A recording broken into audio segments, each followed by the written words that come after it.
लोकसभा चुनाव के सातों चरण के लिए चुनाव प्रचार का शोर खत्म हो चुका है। यानी कि राजनीतिक दल अब प्रचार सभाएं नहीं कर सकते हैं, गाड़ियां नहीं घुमा सकते हैं, लाउड स्पीकर की आवाज़ आपको सुनाई नहीं देगी क्योंकि इसका शोर अब थम चुका है। हाँ, डोर टू डोर कैंपेन का विकल्प जरूर बचा हुआ है।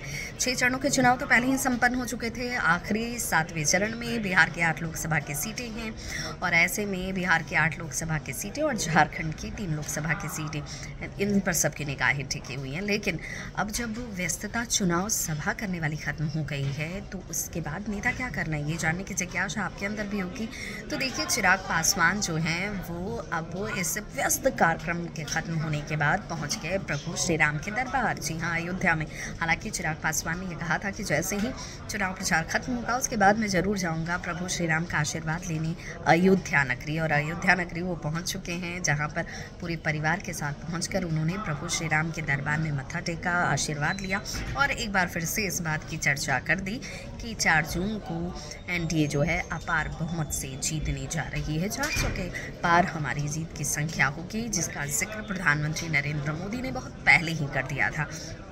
देखिए, एनडीए उम्मीदवार रामविलास पासवान के जो एलजेपी लोजपा रामविलास के जो अध्यक्ष हैं और हाजीपुर से जो एनडीए कैंडिडेट हैं, राजा राम की नगरी अयोध्या के श्री राम दरबार पहुंचे और वहां पर जाकर उन्होंने अपने माता जी के साथ, उनके साथ सिर्फ वही नहीं थे, एलजेपीआर बिहार के प्रदेश अध्यक्ष राजू तिवारी भी मौजूद थे और सभी लोगों ने आशीर्वाद प्रभु श्री राम से लिया है। रामलला दर्शन के बाद चिराग पासवान ने ये ज़रूर कहा कि वे बड़े भाग्यशाली हैं, सौभाग्यशाली हैं कि जिस वक्त प्रभु श्री राम की प्राण प्रतिष्ठा हो रही थी, रामलला के दरबार में वो पहुंचे थे और उन्होंने उस दौरान भी ये सौभाग्य प्राप्त किया था।